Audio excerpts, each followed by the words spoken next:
All right, welcome back. My name is Jennifer, and this is the Cerebella, where we talk about all things dealing with autism, ADHD, mood disorder, schizophrenia, personality disorders, highly sensitive people, all things, and dealing with life with a sensitive heart. Today, I have a very, very cool guest, my friend Justin, and awesome thing is he's going to share part of his story, and I'm so excited because I actually have never heard your story before. So Mhm. welcome. Thank Thank you. you for being here and Of course. being so brave, and we have known each other for, I don't know, it's been a little over a I year. think you were one of the first people I met after rehab at the meeting space. Really? Yep. You and Rick and Tim. I Yeah. see. I don't even remember that. It was Yeah. my own little la la It was a land. long time ago. Yeah. A Yeah. couple years ago. Yeah. Yep. So we have known each other for a couple of years, and we run into each other all the time. We've Yeah. been at meetings, but I've never got a chance to sit down and like know your story. Yeah. So I know that I had you do the personality test, which Yeah. was so enlightening too. Like just some of the things that you talked about, like briefly, like that happened during your childhood. So Yeah. just tell us about you. Tell us about like growing up and So addiction and all I don't things. know where to start. So my childhood was very scattered and confused and misled. I didn't meet my real father till I was going into the sixth grade, and who I thought was my father, like my mom, because my mom remarried when I was a baby, and that man adopted me, and I thought he was. I don't know. I was so young, I didn't realize I was adopted, and I thought he was my real father. He was very abusive. So like my whole elementary school, what I remember most is just the fear of being abused, um, the confusion of like because he had they had two more kids, and he never laid a hand on them. It was just me. Um, So there was all this confusion, and then him and my mom got separated because I watched him beat my mom up too. wow. And once they got separated, because he adopted me, I had to have visitation with him a week on and week off. And I just remember that week that I was with him, it was just fear, shaking. I wouldn't get to eat dinner for a couple nights in a row. If I spilt the milk, I'd get my ass whooped. And it wasn't just like a spanking; like he'd pick me up by my throat and punch me, and Wow. it was crazy. How old were you when they separated? I was probably in the third grade, Okay. but being just with what I went through in childhood, I was a very like disturbed, angry, and I was just a wild child. Like I didn't get good grades. I couldn't. I got RPC'd for the first time in the third grade. Um, it was just a lot, it was a lot of confusion, and I had to sleep in the garage. I wasn't allowed to sleep in the house, like when I was with him and my mom, Why was that? because I wasn't his kid, But Wow. like, I don't know why he chose to keep me around if that's how he, if it was like that. But I didn't know any. I thought he was my dad, so I really didn't know. Yeah. And then I had grandparents that were my biological dad's grandparents that were in my life, and I never understood why they were my grandparents because he wasn't my dad's parents or my mom's parents. They were just my grandparents, and they spent a lot of time with me. Like I spent a lot of, I mean, most of my weekends was with them, um, and they were because they knew what I was going through, and they were keeping me kind of safe from him. Mm. But How do you know that they knew? because I would talk, I You had talked to them. bruises, Yeah. they would talk about it. There was one time in school when I told the teachers about it, and they called CPS, and CPS put me on the phone, and they were like, "What do you?" And I was like, "I'm not telling you nothing. He'll kick my ass." Wow. And they said okay, and hung up the phone. Wow. And but so I spent a lot of time with my grandparents. But on the flip side, my grandfather was molesting me the whole time I was in childhood or in elementary school. So it was like I go to this man's house and get beat up, or I go to this house and I get molested. And it was just I don't know, it was just a very miserable, unhappy Yeah. childhood. And then one day, like my grandfather finished molesting me, and then he decided to tell me that I was adopted, and explain the whole thing to me about why he was my grandfather, and that Uncle Shane is really my dad. And that just opened up a lot of doors. And that's when I went, and actually my Uncle Shane came over, and I told him, I'm like, I know your secret, motherfucker. And, I'm sorry. Yes, And sir. and that's like it's all of a sudden after that, like I got readopted back to my biological dad. but I was still like really confused and angry because I don't know why my mom let me stay with this guy with the way he was treating me. The guy that abused me ended up going to prison for like child pornography and all this stuff.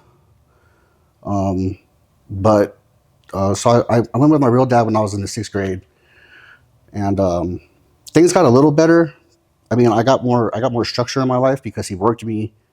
Like we kind of grew up on a farm, and but there was just still like I just always had that resentment and anger from my childhood, and I found like my escape when I was in junior high in drugs, and that's when I started smoking meth, Wow. and Did you have friends that introduced you to that? yeah, Yeah. yeah. Okay. Oh, actually, it was a girl I met on the bus. It was a stripper. Yeah, because I always looked older. I had a beard when I was in junior high, and so she thought I was older, and yeah, that's where it all started, and I loved it. I loved everything about it because it just made me feel free. Yeah. The euphoria, the No pain. yeah, I know it just it has also like it enhanced like my anger at the same Yeah. time, and I had a lot of anger as a child just because of everything. So it gave me a reason to act out and not sleep and go do crime and just do all the stuff I did as a kid. I barely graduated school, but I did. I actually dropped out and graduated early because I went to the military. And that was like the first time I was clean was in the military. And then when I got out, like literally the week I got out, I got right back into the addiction again. And How long were you in the military for? 4 years. Okay. You know, but then as soon as I got out, I went straight back into addiction, and that's when it got real serious. That's when I started messing with opiates, started messing with I mean everything. I was smoking crack. I was doing pills. I mean, anything you could think of that would change my mindset is what I did. Yeah. Just an excuse to do anything. But my main drug was always meth.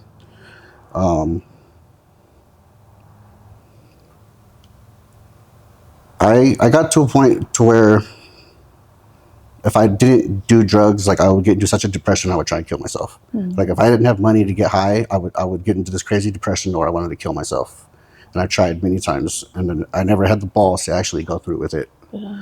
And then, you know, shortly after the military, there was a girl I dated in high school, and we got back together, and we were together for like 15 years, and we were both in addiction the whole time. And but it was like it was very toxic. Like we physically abused each other, cheated, I cheated, but then she got pregnant, and she had twin girls, and I found out like a year after the girls were born that they weren't mine. But I stayed around and I stuck with them and I raised them, and it was just, but it was just the whole time, you know, it was just all addiction and getting high. It was really all I cared about more than anything was getting high. Yeah. She ended up leaving, and I had the girls by myself for about 5 years until I lost them because they weren't biologically mine, so I had no rights to them. And the schools finally figured it out, and everybody figured it out. And CPS showed up, and they asked me if I passed a drug test, and I said nope, and they took them like that right there. Wow. And that was the last time I seen them. Wow. Wow. So much heartbreak. It was. I mean, I kind of did this myself because of my addiction, but it was hard because the girls they were born premature. They were born like 2 weeks early. One of them had infantile spasms, and I think pretty sure she's autistic. But I got very attached to them so close because of all the complications that they had in the hospital. Yeah. And you took care of all of that. Yeah, I was in the hospital with them more than she was. But you know, because they got sent home from the NICU at different times, so she was with one at home, and I was in the hospital with one. But I mean, we were so bad. Like we would smoke meth in the room with him. Like we weren't fit to be parents at the time, and it wasn't fair to the girls. Yeah. But I mean, the mother finally she got clean. I mean, she went to prison and got clean, and she has the girls now, and she's doing what she's supposed to do and taking care of them. So that's kind of like all I care about anymore is that the girls are taken care of. But have you been able to see them, or do you have? I haven't seen them for like three or 4 years because I relapsed, and she found out I relapsed, and that was the last time she let me see them. Which I don't blame her. She's just doing what a mother's supposed to do. Yeah. So she's got a new family and she's doing her thing. So I don't interfere with it. I just let it go. But it was after I lost the girls, I got with another lady, and she introduced the needles to me, and that's when my addiction, like that's when I hit rock bottom, was when I started slamming. And I think I weighed like 120 pounds. I was living in my truck or in a warehouse somewhere. At that time, I kind of had the connections to where I didn't have to pay for my drugs, so they were always there. And that's all I did is I worked and I did drugs and I started slamming. I lost a lot of people, a lot of family, a lot of friends. And then one day, when me and the other lady split up, I got to such a bad place that I wanted to die, and I started doing opiates. And I had dabbled with heroin before, but this heroin had fentanyl in it, and so I overdosed. Wow. And When was that? so before, like, probably 2022, Okay. So, something like that. Yeah, it was. I don't know. Fentanyl. That's kind of when fentanyl first started jumping off. Like when right. it was the beginning of it. I didn't even know what it was. I just remember smoking. I thought I was doing heroin, and then I woke up on a gurney, and I guess I overdosed on fentanyl. And that was like my first time even touching heroin in, I don't know, like 10 years probably. But I remember waking up and I was pissed that they revived me. I was like, why didn't you just leave me alone? Like, I was kind of, like, I'm grateful now, but at the time, like, I was just like, why? Like, Yeah. I was finally free, and that didn't stop my addiction. Like, because I wasn't like an active opiate user, I didn't go through all the symptoms that people that after they withdraw or after they get hit with Narcan, they get real sick. And I didn't have to go through all that. Like, I was just back to normal. Like, I had to walk home from the hospital and loaded up a rig and did a big shot of meth and went to work right after. And Wow. at that time, we were squatting in somebody's house. We was there for like 6 months, and they finally came and locked the doors. I remember it was right around at the end of January, and it was freezing outside. I had this little car that barely ran, and I had no more drugs. Like, I was kind of just at a point where I finally decided to go to the VA, and I told them like that I have an addiction problem and I can't stop using. And they put me in the psych ward for a little bit, and that's when they sent me to rehab. Wow. And that was kind of like the start of my recovery. And So, what was your experience like there when you went to rehab? it was it was life changing. It was a lot of emotions. That's when, like, I got kind of more in touch with myself. I didn't really like, so my whole reason for even going to rehab to begin with was because I wanted to get clean so I could pass a drug test to get a job. Right. It was never to quit doing drugs. Yeah. And I didn't really try, like, when I first got there, I didn't want to participate. When they wanted to send you into classes, I would just sit there and not talk. And eventually a counselor told me, if you don't participate, we're going to remove you from the program. And so I kind of was just like, all right. And I changed my mindset and I started participating. And then, as I participated, I started like actually figuring out like maybe this is a kind of a different way I want to live, because it changed my perspective, and I became very emotional. I remember like I would sit there sometimes and just start crying. Good. And I don't know why it would just happen. I would just start crying because like I guess the numbness of all the years of addiction started going away. Yeah. And Did you feel safe there? I did. Yeah. I mean, it's miserable. It kind of sucked because at the time you feel like you're almost like you're in jail, because you can't use your phone, you can't do this, you can't do that. But it's really, at the end of the day, like, I got put in a very luxury rehab because of the VA. Like, I didn't have to make my bed. They cooked for us. They cleaned for us. I didn't have to pay no bills. Like, if I could go back, I'd go back right now. But I learned a lot about myself and about how to become, like, I guess, a better person, because we would just a lot of these counselors were so good to us.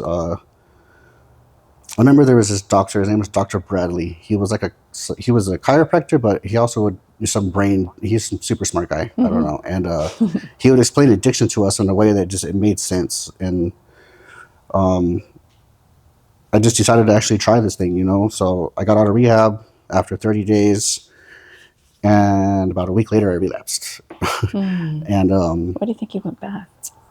because I went to go and show the people that I was in addiction with that I'm a better person and I'm clean now, and thought that I could, I got it all down. yeah. And of course, I ended up leaving there with a needle in my arm. And but I still stuck around. I started going to meetings. That was like a one-time relapse, and then I made it like maybe 6 months until I let my ex move back in with me. Not the one with the children, but the one that introduced me to needles. And that's when I went out for about another 6 months. And it was just right back to the same shit, like Yeah. like immediately. Quicker, probably. Yeah. Yeah, and it was kind of worse just because I had recovery in my head. Yeah.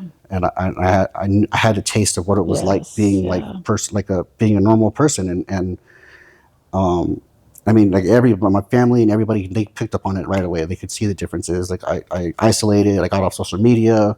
My work started noticing the changes because I was late to work. My attitude changed. I was mean,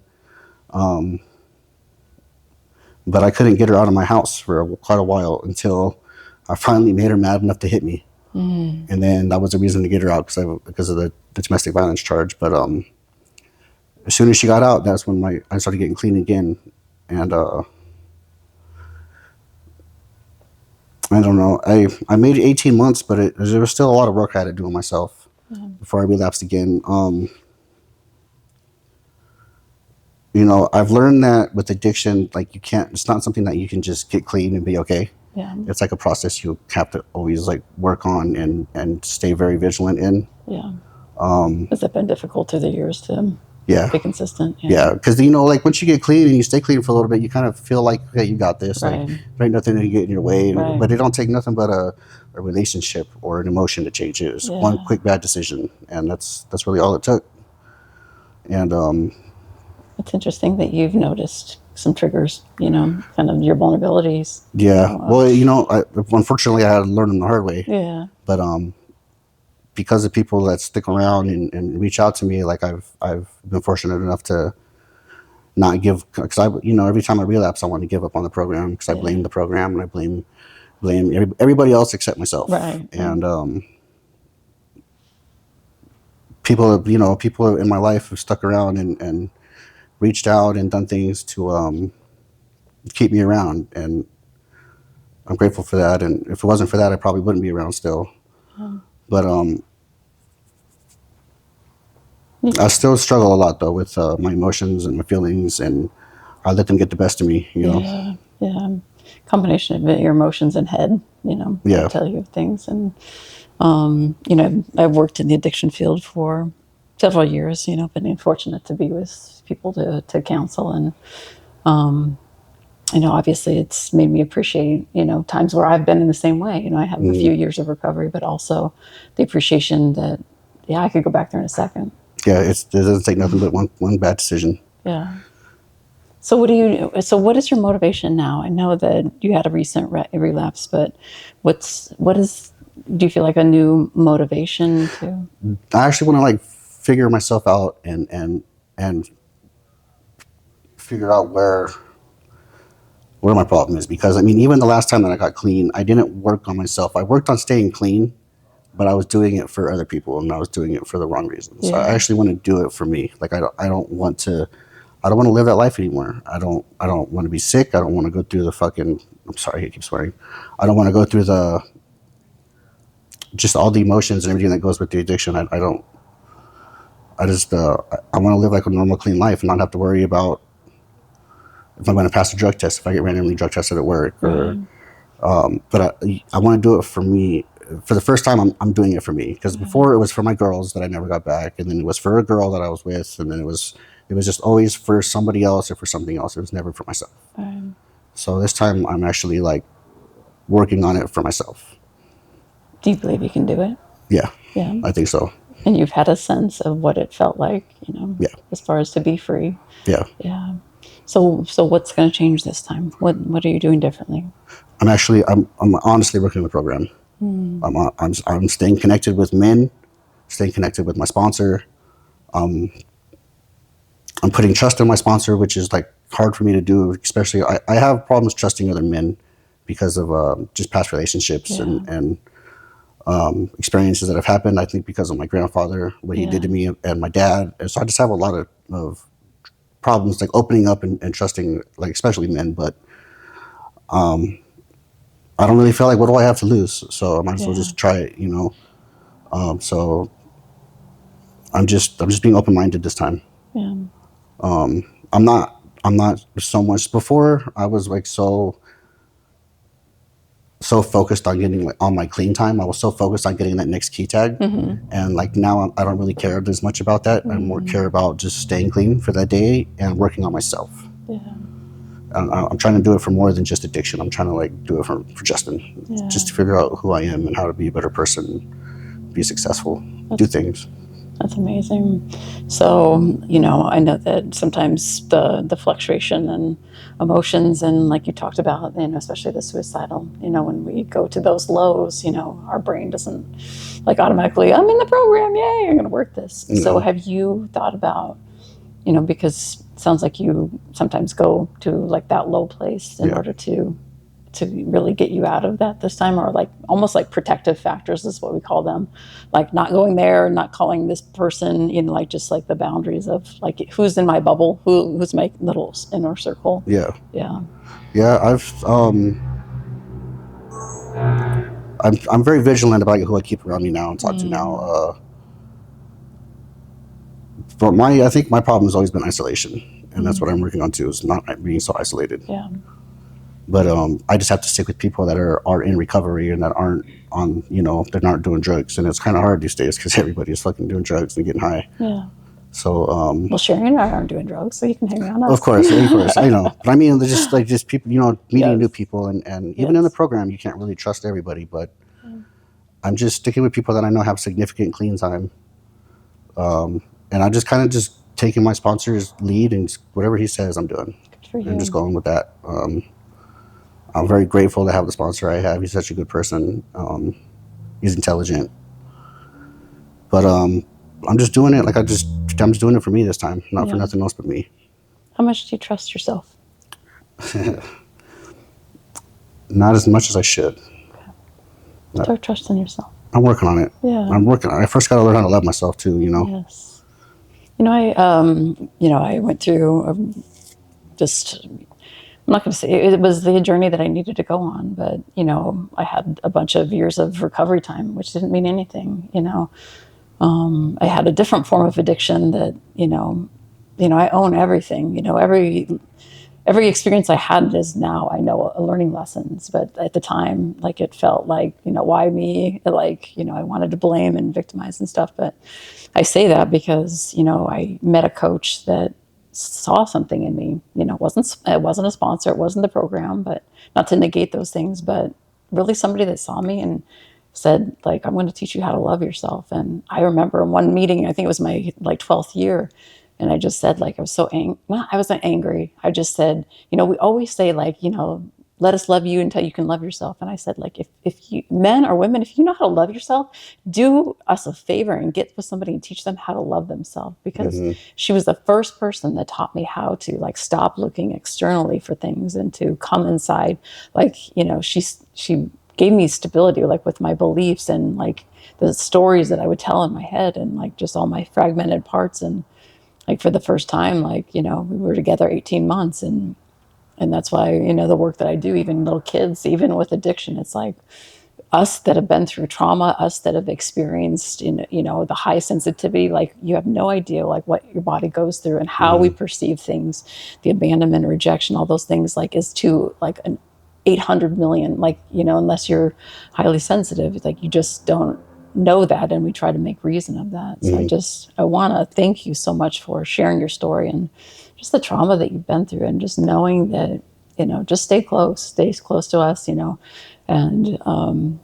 the love that we have as we stabilize, we get, you to a place where you're not having those ups and downs, and being able to look at that trauma and just know that you just realize how it affected you, and also then you can move beyond it.